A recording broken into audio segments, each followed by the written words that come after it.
Doggy Schmacks, and today we're making gluten-free, family-friendly granola treats.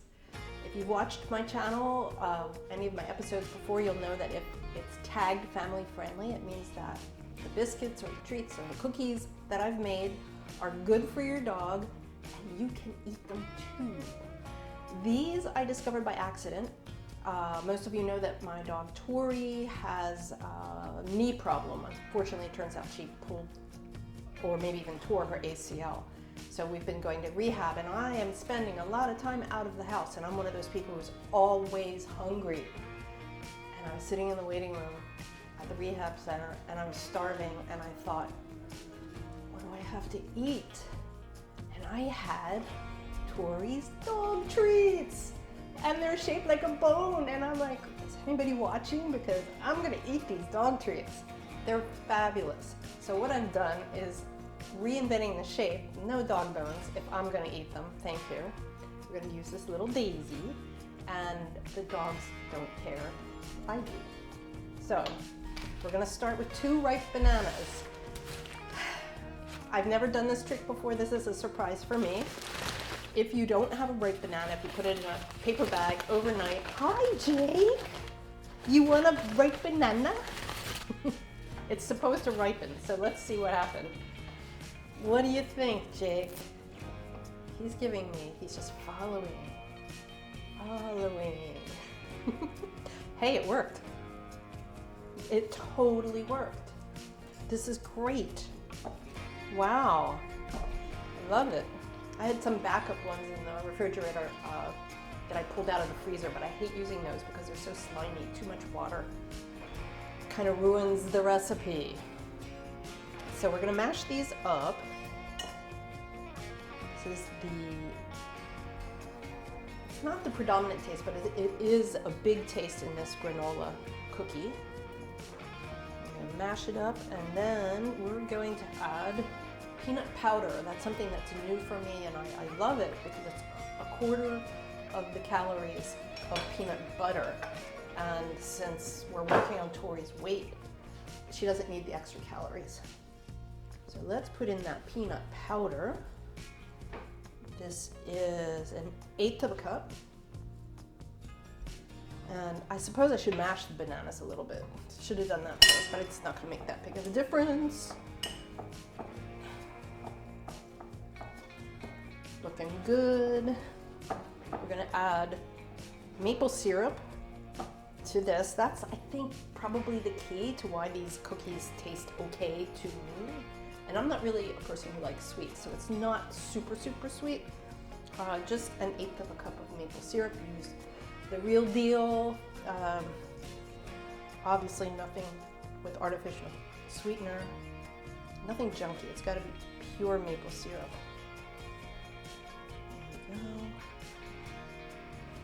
And I'll put this aside, then we're gonna put a sprinkle of cinnamon. That was more than a sprinkle, 2 sprinkles of cinnamon. And we're gonna mash some more. I suppose it could have been a little riper.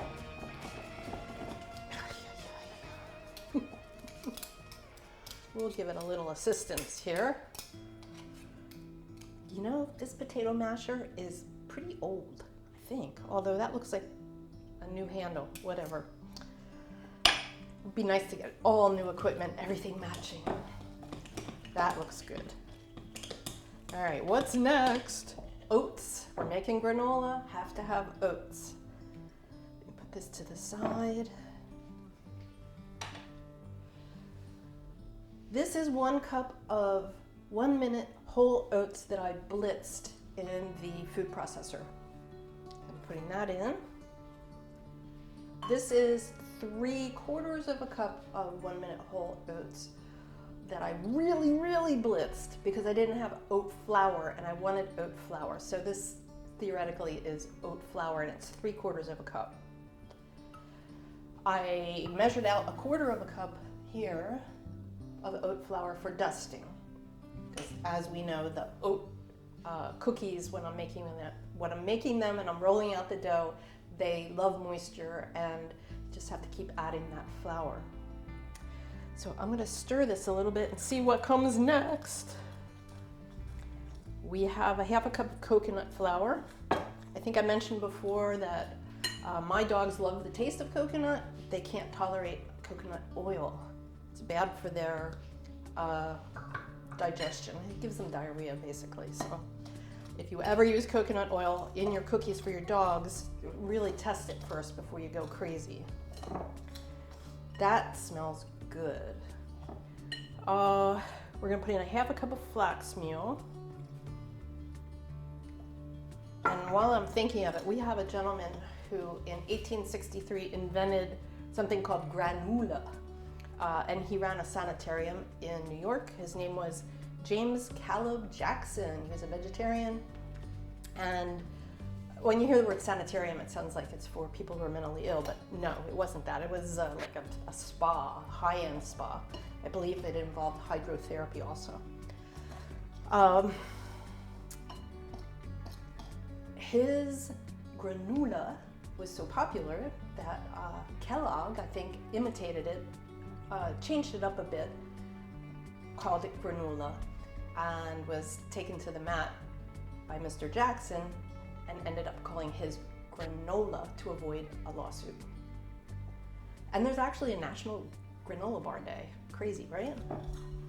So anyway, we're making granola.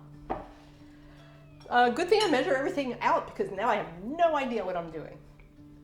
Focus. We have nutritional yeast, my favorite. Smells like cheese. Dogs love it. It's good for you. Then we have a little bit of dry milk, calcium. This is for me. I need my calcium. And did I say a little bit? It's a tablespoon. And then 4 ounces of applesauce, unsweetened. You can get it with cinnamon, but since I already put cinnamon in here, I would not do that.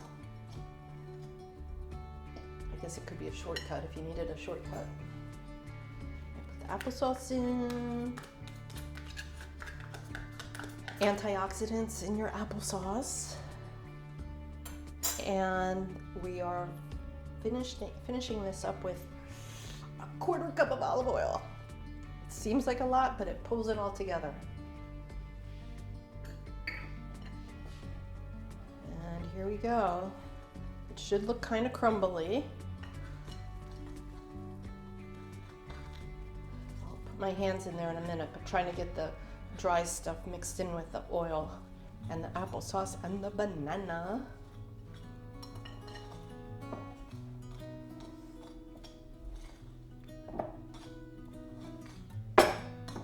Okay, looking good. Let's move this to the side. We're gonna dust the board. Try not to throw the whole thing on there like I usually do. Since I'm making my own flour, I'm a little bit more judicious. There's that word I love to use. Okay. This is some wet dough. All right, let's put this here so I can grab the rest of this. Put that there. And let's make it into a nice ball. I don't know why I can't be neater. Okay. Yeah, already I can see this one needs a little more oat flour. And I put my hygrometer away. I said, I don't need a hygrometer today. It's not humid. Well, it might be, because that looks gorgeous, but I can feel it. So we need a little bit more of this on here, here.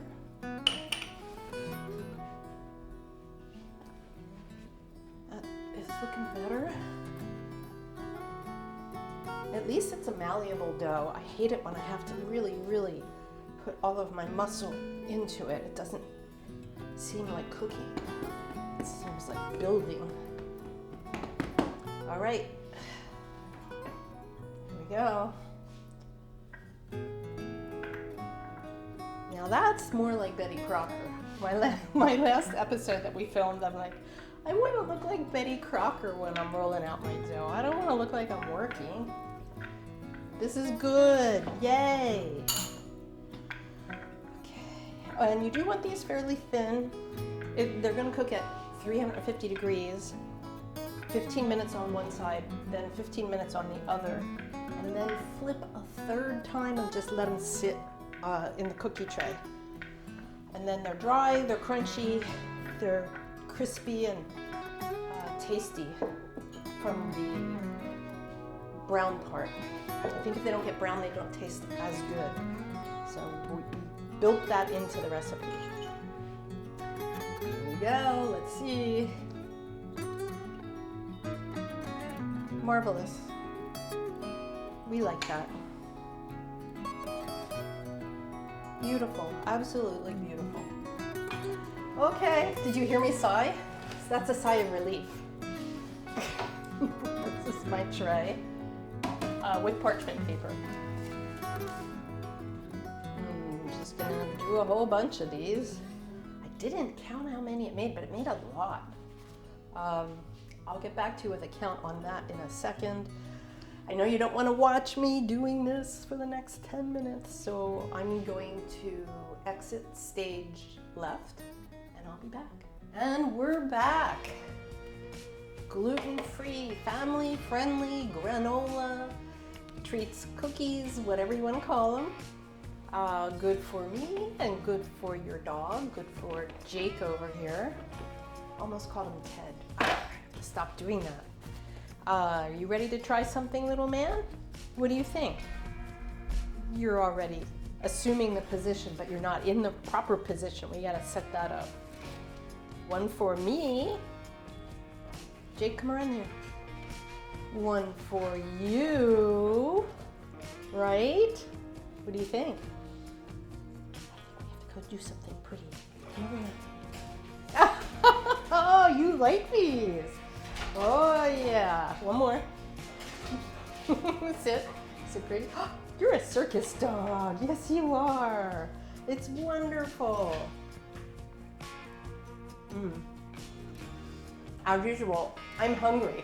So these are great. Highly recommend these treats. Keep them in your purse for your dog, for you. Great for an emergency. Healthy too. I'm gonna give you a little bit more of mine. Thank you for watching this episode. I'll see you next time. Don't forget to subscribe and like.